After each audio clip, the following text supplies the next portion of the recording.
नमस्कार बच्चों, एक बार फिर आपका इस क्लास में स्वागत है।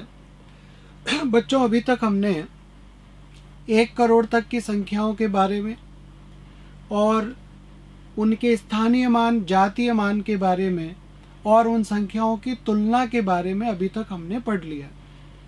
तो अब हम एक बार चेक कर लेते हैं कि अभी तक जो हमने पढ़ा है वो कितना सीखा है हमने। उस थ्योरी के हिसाब से जो मैंने आपको बताया है उससे क्या हम कुछ प्रश्न हल कर पाते हैं, ठीक है। और अगर हम प्रश्न हल कर पाएंगे तो हमें एक आत्मविश्वास होगा, एक कॉन्फिडेंस होगा कि भाई मैं बिल्कुल सही डायरेक्शन में मैं पढ़ा रहा हूँ और आप पढ़ रहे हो, ठीक है। दोनों काम एक साथ चल रहे हैं, तो उससे आपको आगे जब क्लासें चलेगी तो उसमें और थोड़ा अच्छा समझ में आएगा। तो बच्चों, अभी तक का जितना भाग हुआ है हम उसको एक टेस्ट के रूप में चेक कर लेते हैं। कुछ प्रश्न हम जो हैं उनको हम करते हैं, आप लोग भी साथ के साथ करते जाइए और मुझसे पहले आंसर बताने की कोशिश कीजिए। अगर आपका आंसर राइट हुआ अभी से आपको बहुत बहुत बधाई, ठीक है। और अगर आपका आंसर गलत होता है तो कोई निराश होने की बात नहीं है। मैं बोर्ड पर उस आंसर को करूंगा, उस प्रश्न को हल करूंगा और उसका जो उत्तर आएगा वो आप उससे मिला लेना कि भाई कहाँ गलती हुई, क्यों गलती हुई, ठीक है। फिर अगला आधा यूनिट हम उसके बाद करेंगे और फिर ऐसे ही क्लास रखेंगे हम उसकी भी एक, और उसके बाद लास्ट में पूरी यूनिट के मैं आपको कम से कम 150, 200 के आसपास आपको प्रश्न दूंगा, ठीक है। उसकी पीडीएफ मिलेगी आपको और फिर उसके सबके वीडियो सॉल्यूशंस मिलेंगे आपको उन सारे क्वेश्चंस के, ठीक है। तो वो भी आपकी अच्छी प्रैक्टिस हो जाएगी। और अगर एक यूनिट के हमने 150-200 क्वेश्चन कर लिए फिर हम बिल्कुल तैयार हैं परीक्षा के लिए। 10 लाख की बात हुई थी अभी, अब कह रहा है कि 100 लाख किसके बराबर है, ठीक है। 100 लाख किसके बराबर है, तो अभी अभी हमने सीखा था कि जो 10 लाख है वो बराबर होता है 1 मिलियन के। 1 मिलियन के बराबर होता है 10 लाख। तो फिर 100 लाख बोल रहा है ये, तो देखो बेटा 100 लाख को आप लिख सकते हो 10 × 10 लाख, ठीक है। तो इसमें ये 10 × 10 लाख की जगह क्या आ जाएगा, 1 मिलियन। तो आपके पास ये आ जाएगा 10 मिलियन के बराबर, 10 मिलियन के बराबर। तो जो 100 लाख है वो 10 मिलियन के बराबर हो जाएगा, ये इसका उत्तर आ जाएगा। तो आपको ये चीज ध्यान रखनी, ठीक है। अगला प्रश्न लेते हैं हम।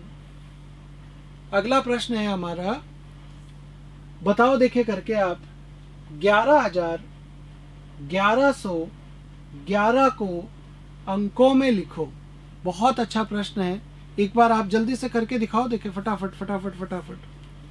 फिर देखते हैं आपका कौन सा इसमें से विकल्प राइट है, कौन सा ऑप्शन राइट है, फिर मैं बताता हूं, फिर उससे मिलान करना आप।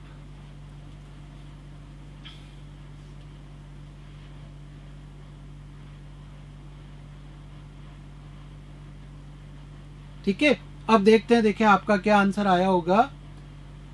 11,1111। बहुत सारे बच्चे क्या करते हैं, 11,1111 में ऑप्शन ए राइट कर देते हैं, ठीक है। वो सोचते हैं ऑप्शन ए राइट हो गया। देखें देखें सही है क्या ये, इकाई, दहाई, सैकड़ा, हजार, 10,000, लाख, ये कहाँ सही है बेटा, ये तो गलत हो गया, ठीक है। तो अगर आपने ए ऑप्शन राइट किया है तो बिल्कुल गलत हो गया आपका। तो फिर अब क्या करें, कौन सा राइट है फिर इसमें से, ये राइट है, ये देख लो, इकाई, दहाई, सैकड़ा, हजार, 10,000, ठीक है। 11,000, अब ये तो 1100 हुआ ही नहीं, तो 100 ही हुआ, ये भी गलत हो गया। तो याद करो, मैंने आपको एक बात बोली थी जब मैंने शुरू में संख्याओं को शब्दों और अंकों में लिखना सिखाया था, उस वक्त आपसे बोला था कि बेटा जो 100 होता है ना वो सिर्फ 900 तक ही होता है, ठीक है। 10 100 नहीं होता कभी, 10 100 होते ही वो 1000 हो जाता है। 11 100 नहीं होता कभी, 12 100 नहीं होता कभी, ठीक है। उसमें 1000 डला हुआ, 1200 का मतलब 1200। तो इधर भी बहुत इंपॉर्टेंट चीज है, ध्यान देना। देखो गलतियां हो जाएगी बहुत बड़ी। 11,000, 11 ये 1000, उसके बाद 1100, 1100 कुछ नहीं होगा, 1100 का मतलब हो गया क्या, 1100, 1100, ठीक है। तो इसमें आपको 1100 जोड़ना पड़ेगा। तो 1100 कैसे जोड़ोगे भाई, 1000 और उसके बाद 100, तो वो कैसे होगा, ये तो 100, ये और ये 1100 हो गया आपके पास, ठीक है। हो गया, देखे चेक करो, इकाई दाई सैकड़ा हजार, 1100 और उसके बाद 11। तो अगर इसकी बात करोगे आप तो आएगा 1 1, ये आपके पास 1, ये 1 और 1 2 और ये 1, ठीक है। बहुत महत्वपूर्ण प्रश्न है, ध्यान देना आप। तो 11,000 1111, 12,000 1212, 13,000 1313, उन सबको आप ऐसे सीधे सीधे नहीं लिख सकते, उसको आप इस तरह से लिखोगे तो आपका आंसर होगा यहाँ पर क्या, यहाँ पर आपका आंसर होगा 12,111, ठीक है, 12,111। तो यहाँ पर आपका जो विकल्प है, जो ऑप्शन है, वो डी राइट होगा, ठीक है। ये बात आपको ध्यान रखनी है। फिर हम अगला प्रश्न लेते हैं। मैंने आपको कुछ फॉर्मूले लिखवाए थे और मैंने कहा था कि उन सूत्रों के ऊपर भी बहुत सारे प्रश्न आ जाते हैं, ठीक है। और भी मैं काफ़ी सारे प्रश्न दूंगा इस यूनिट के लास्ट में। अभी ऐसे ही प्रैक्टिस के लिए कह रहा है इसका मान बताओ, ठीक है। इसका मान बताना आपको। अब एक बार करके देखो, देखें आप कर पाते हो क्या, ठीक है। जल्दी से देखो, करो, कैलकुलेटर यूज नहीं करना है, ठीक है। ऐसे नहीं हाँ कैलकुलेटर लेके बैठ जाओ और फटाफट फटाफट बता दो, लो जी गुरु जी धमाधम आंसर, ऐसे नहीं, बिना कैलकुलेटर के बताओ आप इसको हल करके।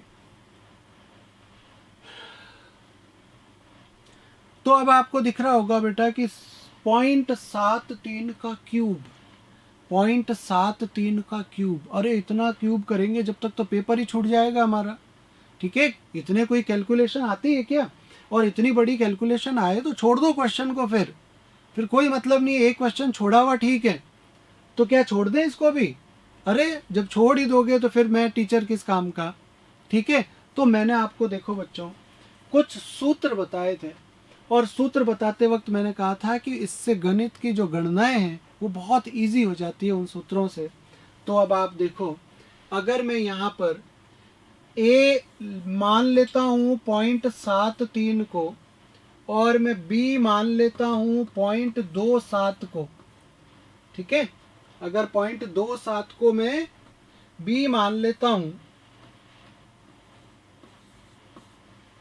थोड़ी देर के लिए, तो अब ये प्रश्न मेरा इस तरह से हो जाएगा, A cube plus B cube upon, देखना, A square plus B square minus A B. ये मेरा प्रश्न इस तरह का बन गया, ठीक है।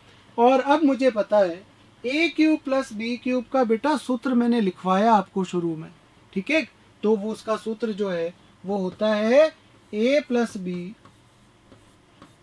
ए square plus B square minus A B, और नीचे आपके पास आ जाएगा A square plus B square minus A B. ये देखो, ये पूरा का पूरा जो कोष्टक है ये एक समान होने की वजह से कैंसिल हो गया, और आपका उत्तर बचा a प्लस बी। ए का मतलब कौन हुआ, कौन हुआ ए का मतलब 0.73, और बी का मतलब 0.27, ठीक है। आगे जीरो लगा सकते हो आप। और 0.73 और 27, 73 और 27 को जोड़ोगे तो 100 होते हैं, और 2 के बाद जीरो लगाओगे तो आपका आंसर आएगा 1। तो देखो कितना इजी क्वेश्चन हुआ, बिना कोई स्क्वायर किए हुए, बिना कोई क्यूब करे हुए हमने इसका आंसर ला दिया 1, तो आपका ऑप्शन बी इसका राइट होगा। ठीक है, ऑप्शन बी इसका राइट होगा। तो ये मैंने आपको ये समझाने की कोशिश की है कि सूत्र कितनी काम की चीज़ें। और भी तो अभी भी आपको वक्त है आपके पास, फटाफट सूत्र याद करना, ताकि हम जब लास्ट में यूनिट खत्म होने के बाद जब मैं आपको पूरी एक्सरसाइज दूं तो आप उसको बहुत अच्छे से कर पाए। अगला प्रश्न है हमारा, एक संख्या लिखी हुई है, पढ़नी आनी चाहिए, देखो ऐसे नहीं, पढ़नी आनी चाहिए। 3 एक साथ लो, ये तो 3 सैकड़ा के हैं, 1000, 10,000, लाख, 5,67,832 में 6 के स्थानीय मान, 6 का स्थानीय मान होगा बेटा इसमें 6, 1 2 3 4, 1 2 3 4। ठीक है, 6 के आगे जितनी संख्याएं हैं सबको हटा के 0 0 0 लगा दो, तो ये 6 का स्थानीय मान तथा उसके मतलब 6 के जातीय मान को बच्चों उसको अंकित मान भी बोलते हैं। ठीक है, जो लिखा हुआ होता है वहां पर अंकित मान का अंतर होगा, तो 6 का जो अंकित मान है वो तो 6 ही रहता है। ठीक है, 6 का जो अंकित मान है वो 6 ही रहता है। तो फिर अब कह रहा है कि अंतर होगा, तो आप इसका अंतर लाते हैं, तो 10 में से 6 गया तो बचा आपके पास 4। अगर आपको घटाना नहीं आता है तो कोई बात नहीं, अभी जब मैं इसके बाद में जब आपको यूनिट का बचा हुआ भाग कराऊंगा तो उसमें उस वीडियो के अंदर आपको जोड़ना, घटाना, गुणा करना, भाग देना, सब चीजें सिखाऊंगा मैं, तो आप वो वीडियो देखना, आपको घटाना भी समझ में आ जाएगा। ठीक है, तो 10 में से 6 गए तो 4, अब 10 में से क्यों गए ये मैं अगले वीडियो में देखना आप, उसमें सब चीजें सिखाऊंगा। तो 10 में से 6 गए तो 4, फिर बचा पीछे 9, फिर पीछे बचा 9, फिर पीछे बचा 9, और फिर बचा 5। ठीक है, तो ये उत्तर बचेगा, उसको माइनस करने पर, घटाने पर, तो ये वाला जो उत्तर है मेरा वो आपके पास देखो कहाँ मिलता है, ये ऑप्शन डी से मिलेगा। ठीक है, और इसको क्या बोलूंगा मैं, 59,994। ठीक है, 59,994, तो आपका उत्तर हो गया डी राइट हो गया। ठीक है जी, इसी के साथ हमारा अगला प्रश्न है, एक संख्या दे रखी है 1 2 3 4 5 6, 6 बार 1। ठीक है, क्या पढ़े इसको 6 बार 1 को, क्या पढ़ूं, सीधा 3 लगाओ आप, तो सैकड़ा, 1000, 10,000, लाख। तो कह रहा है कि इसको आप शब्दों में क्या पढ़ोगे, इन चारों में से बताओ। ठीक है, तो चारों को तो मैं बाद में देखूंगा, पहले तो मैं पढ़ लेता हूँ इसको शब्दों में। तो सैकड़ा, 1000, 10,000, लाख, मैं इसको पढ़ूंगा बेटा 1 लाख, 1 लाख, 1 लाख। उसके बाद 2,000 के होते हैं अगले 2। ठीक है, ये 2,000 के होंगे, 1 लाख। उसके बाद आएगा 11,000, 11,000। उसके बाद आएगा 100, 100, और लास्ट में आएगा 11। ठीक है, 1,11,111। देखिए कौन से ऑप्शन से मिल रहा है ये, 1,11,111 ऑप्शन डी से मिल रहा है, ये ऑप्शन डी से। तो आपका उत्तर हो गया ऑप्शन डी। ठीक है, इसका मतलब जो हमने पहले थ्योरी की थी देखो अब काम आ रही है आपके। ठीक है जी, बिल्कुल ठीक है।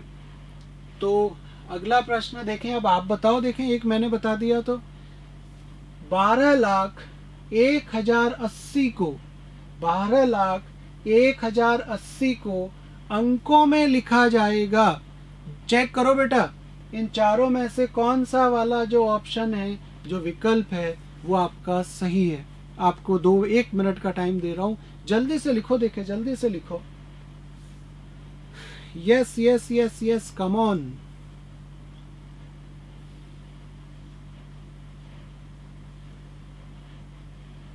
याद करो याद करो याद करो। देखो क्या बताया था मैंने, अरे बहुत इजी तरीके से सिखाया था।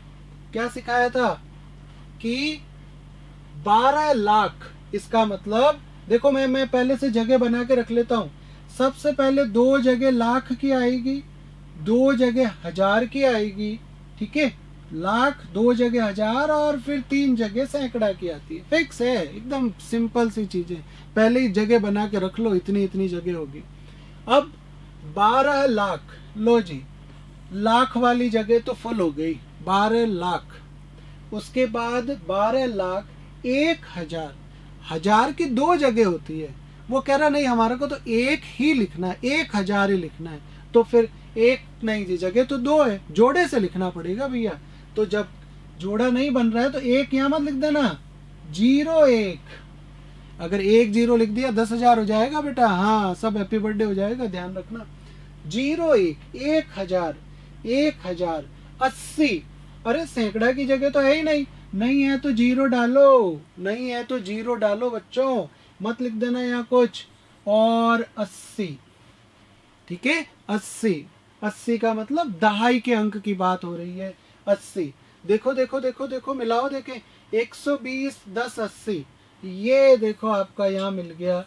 इसका ऑप्शन आपका राइट हो गया बी, ये इसका ऑप्शन राइट है बी। ठीक है जी, इसी के साथ फिर हम अगला क्वेश्चन लेते हैं, ठीक है, फिर अगला क्वेश्चन लेते हैं। छोटे छोटे प्रश्न हैं, कई टीचर कहते हैं जी ऐसे तो पूछते ही नहीं, अरे पूछ लिए, एग्जाम में पूछ लिए हैं ये कई बार, ठीक है, और उस वक्त अगर गलत करके आ गए हम तो फिर कोई मतलब ही नहीं। तो इनको करो, आप हल करो। 1 करोड़ में 1 के आगे शून्य होंगे, 1 के आगे शून्य होंगे, 1 करोड़। अरे अभी अभी ट्रिक सिखाई थी। सबसे पहले 1 करोड़ है तो करोड़ का 1 ही बोल रहा है, तो मैं 1 ही जगह ले रहा हूं, वैसे तो 2 जगह होती है करोड़ की भी। फिर लाख, फिर हजार, और सैकड़ा की 3 जगह, ठीक है, सैकड़ा की 3 जगह। हाँ जी, 1 करोड़, 1 करोड़, 1 2 3 4 5 6 7, ठीक है। 1 करोड़ में कितने शून्य दिखे आपको? 7 दिखे जी आपको, ठीक है।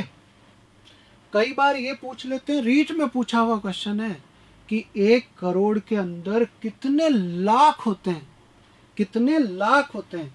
तो देखो ना, लाख की जगह कहां से स्टार्ट है, 1 करोड़ में कितने लाख होते हैं, इकाई, दहाई, सैकड़ा, हजार, ये लाख, ये यहाँ आ गया लाख। अब इसके आगे अगर 8 है तो वो 8 लाख हो जाएगा, अगर 7 है तो 7 लाख होगा, लेकिन इसके आगे तो क्या लिखा हुआ है, 100 लिखा हुआ है। तो 1 करोड़ में 100 लाख होते हैं। अगर आपको ये कभी कभी लिखना हो तो 1 करोड़ के अंदर, 1 करोड़ के अंदर 100 लाख होते हैं, ठीक है। अच्छा, हजार पूछ ले जी, 1 करोड़ में कितने हजार होते हैं, तो ये इकाई, दहाई, सैकड़ा, ये हजार, ठीक है। तो 1 करोड़ में कितने हजार होंगे, 1 करोड़ में होंगे 1000 हजार,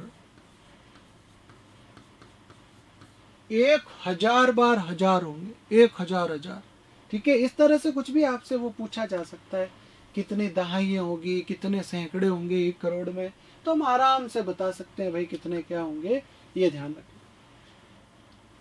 और अगला प्रश्न है हमारे, अगला प्रश्न है, क्या है कि 8 अंकों की सबसे छोटी संख्या बताओ, 8 अंकों की सबसे छोटी संख्या बताओ। तो 8 अंकों की सबसे छोटी संख्या, पहले 8 जगह तो बनाओ, 1 2 3 4 5 6 7 8। और आपको पता है कितने भी अंकों की छोटी संख्या में सबसे पहले 1 आता है, फिर आगे 0 लगाते जाओ जितने आपको अंक चाहिए, ठीक है। 2 अंक चाहिए तो 1 0, 3 अंक चाहिए 2 0, 4 अंक चाहिए ऐसे, और सबसे बड़ी में 9 9 9 9 9 9 9। तो 8 अंकों की सबसे छोटी संख्या, तो ये 1 अंक, 2 अंक, 3, 4, 5, 6, 7 और ये 8। ठीक है, तो देखो सैकड़ा,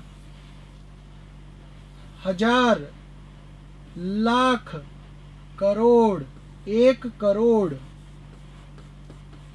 1 करोड़ होती है जी 8 अंक की सबसे छोटी संख्या। 0 7 होते हैं उसमें, 1 करोड़ में अंक 8 होते हैं। तो आपका उत्तर होगा 1 करोड़। ठीक है, 1 करोड़ आपका आंसर हो जाएगा इस प्रश्न का। अगला प्रश्न लेते हैं बच्चों हम। दी गई संख्याओं के बीच में उपयुक्त चिन्ह लगाएं। ठीक है, मैंने आपको संख्याओं की तुलना करवाई थी, तब बताया था बड़ी संख्या के लिए कौन सा निशान काम में लेते हैं, छोटी संख्या के लिए कौन सा काम में लेते हैं। याद आ रहा है, मगरमच्छ का मुंह। ठीक है, तो वो लगाना है। तो इसमें से देखो दोनों में से कौन बड़ी है कौन छोटी है। तो बड़ी और छोटी को चेक करने के लिए सबसे पहले अंकों को गिनो आप। तो इसमें अंक है 1 2 3 4 5 6। इसमें 1 2 3 4 5 6 7 और लो तुरंत फैसला हो गया जी, 7 अंक वाली बड़ी होगी। ठीक है, 7 अंक वाली बड़ी होगी। इसका मतलब मगरमच्छ का जो मुंह है वो आप किधर लगाओगे। ठीक है, लो जी, ये मगरमच्छ का बड़ा मुंह उधर बड़ी संख्या की तरफ लगेगा। तो आपका उत्तर राइट हो जाएगा ए। ठीक है, ये ध्यान रखना है। ये वाला निशान तब आता है जब बड़ी भी हो बराबर भी हो, मतलब बड़ी और बराबर, ये छोटी और बराबर। ठीक है, तब इसको काम में लिया जाता है। तो इस तरह से। और अगर मान लो दोनों अंक समान होते, तो आपको बताया था इकाई इकाई को कंपेयर करो, हटा दो, सेम हो तो फिर दहाई दहाई हटा दो, फिर सैकड़ा सैकड़ा हटा दो और फिर उसकी तुलना कर लो। ठीक है, ये ध्यान रखना है। इसी के साथ ही हमारा अगला प्रश्न है। अगला प्रश्न है, दी गई संख्याओं को आरोही क्रम में लिखने पर सबसे आगे होगी। आरोही क्रम में लिखने पर, आरोही का मतलब होता है क्या, छोटे से बड़ा क्रम। पर्वतारोही, याद आ रहा है, छोटे से बड़ा क्रम। तो इसमें सबसे छोटी संख्या, सबसे पहले सारे 4 अंक की संख्याएं हैं। सबसे छोटी संख्या अगर देखोगे आप तो ये आएगी 1254। तो सबसे आगे 1254 होगी। और अगर सबसे पीछे पूछ ले आपसे कि सबसे पीछे कौन सी होगी, तो देखो इसमें सबसे पहले 1254, फिर उससे बड़ी होगी आपके पास 3271, फिर उससे बड़ी होगी 8129 और सबसे बड़ी होगी 8294। ठीक है, ये उनका क्रम होगा संख्याओं का, ये आपको ध्यान रखना। 9,09,999 को अंकों में लिखा जाएगा। अब तो फटाफट प्रैक्टिस हो जानी चाहिए। 9 लाख, ये लाख की 2 जगह, हजार की और सैकड़ा की 3। 9 लाख, तो ये 9 ही आएगा या 0 आएगा आगे। 9,09,000, हजार का भी एक ही अंक बोल रहा है, 9,000 एक ही अंक आएगा। 9,999, 999। ठीक है, 999 मिलाओ, देखे किससे मिल रहा है ये। ठीक है, 90 और उसके बाद 4 बार 9, 90 और 4 बार 9, आपका ऑप्शन ए ही राइट हो गया। ठीक है जी, चलो अगला प्रश्न लेते हैं। ये सारी संख्याएं दी हुई है, कह रहा है कि इनको इस बार अवरोही क्रम में लिखो। इस बार लिख के बताओ, देखिए जल्दी से आप, जल्दी से। आरोही अवरोही क्रम संख्याओं का, भिन्नों का प्रश्न आता है एक। ठीक है, अभी ये समझ में आएगा तो फिर अगला भी समझ में आएगा। बताओ देखें। आरोही और अवरोही क्रम में देखो, देखें। अवरोही का मतलब बड़े से छोटा लिखना है, सबसे पहले बड़ी फिर छोटी। तो सबसे बड़ी की बात करूं मैं, तो पहले 9 वाला लोगे, तो 9 में भी पहला तीनों का 9 है तो 99। ठीक है, 99, 98, तो 99 आ गया। 99 में ये सबसे बड़ी होगी, फिर उससे छोटी, फिर उसके बाद 98 और फिर आ गया ये आपका। ठीक है, तो लो जी, बाई चांस आपको ये ही ऑर्डर मिल गया अवरोही में जो यहाँ पर लिखा हुआ है 1 2 3 4। तो आपका उत्तर हो जाएगा ऑप्शन सी, आपका राइट हो जाएगा। और यही अगर आपको आरोही क्रम में पूछ लेता तो उल्टा हो जाता। ठीक है, अगर उल्टा मैं देखूं तो ये रहा उल्टा, ये आपका कौन सा हो जाता, आरोही क्रम। ये कौन सा है, अवरोही क्रम। ये आपको ध्यान रखना है। तो अगला प्रश्न लेते हैं इसी के साथ। निम्न में से कौन सा कथन सही है, कौन सा कथन सही है। एक अभाज्य संख्या नहीं है, एक अभाज्य संख्या नहीं है। एक को बेटा हम अभाज्य संख्याओं में शामिल नहीं करते हैं, क्योंकि अभाज्य संख्या 2 से प्रारंभ होती है। तो पहला ऑप्शन ही राइट हो गया कि अभाज्य संख्या नहीं है। ठीक है, उसके बाद कह रहा है कि एक अभाज्य संख्या है। नहीं भाई, एक तो कोई अभाज्य संख्या नहीं है। एक संयुक्त संख्या है, संयुक्त यानी कंपोजिट नंबर। नहीं, एक किसी में भी नहीं आती है, अभाज्य भी नहीं है, संयुक्त संख्या भी नहीं है, तो दोनों गलत है। दो अभाज्य संख्या नहीं है, नहीं जी, बिल्कुल दो तो अभाज्य संख्या है, सबसे छोटी, और सम भी। ठीक है, सबसे छोटी सम और अभाज्य संख्या है 2। इसी के साथ हमने अगला प्रश्न लिया है, पाई कौन सी संख्या है। पाई का मान होता है 22/7। बस यहीं से गलती स्टार्ट होती है। 22/7 आते ही हम परिमेय पे टिक कर देते हैं। तो पाई का जो मान है 22/7 नहीं होता है, 3.14 से लेके और अनंत तक चलता है। 22/7 तो गणना के लिए लिया जाता है, गणना के लिए। ठीक है, हकीकत में होता नहीं है। तो पाई जो है वो आपकी अपरिमेय संख्या है, ये ध्यान रखना है। और इसी के साथ ही आपका अगला प्रश्न है कि 26 से 50 के मध्य कुल अभाज्य संख्याएं कितनी होती है, 26 और 50 के बीच में।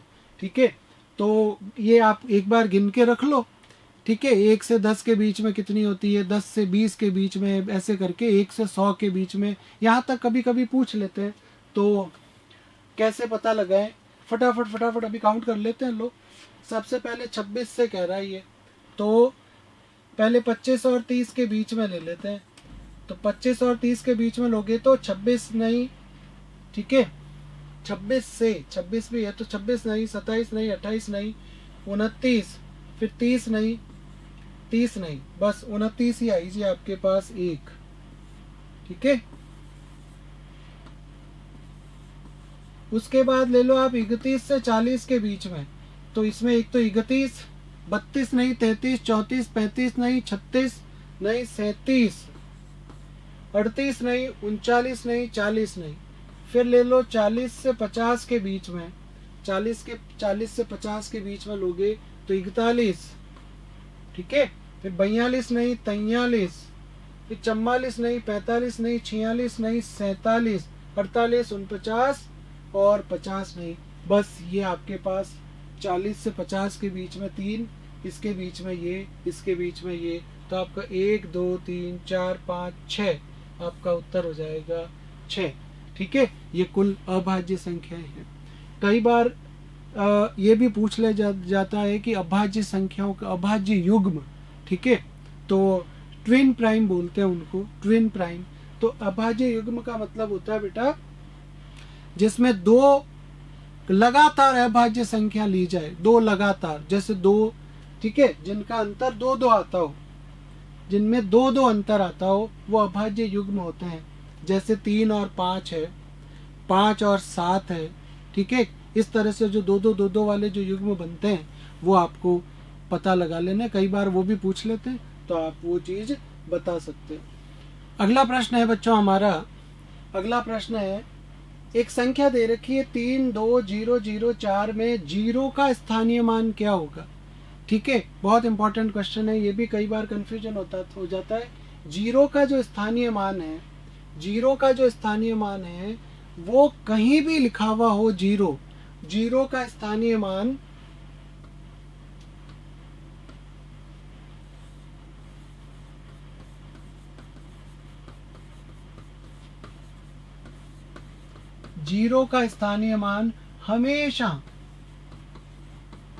हमेशा 0 ही होता है, हमेशा 0 ही होता है, चाहे वो किसी भी स्थान पर हो,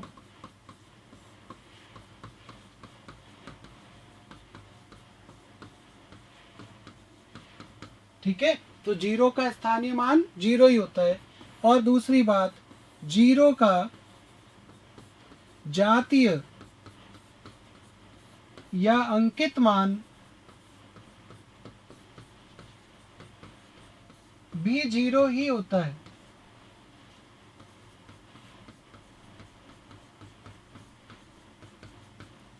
ठीक है, तो ये हमने कुछ प्रश्न लिए। ठीक है, अगली आधी यूनिट के बाद हम और एक एक्सरसाइज लेंगे। ठीक है, धन्यवाद बच्चों।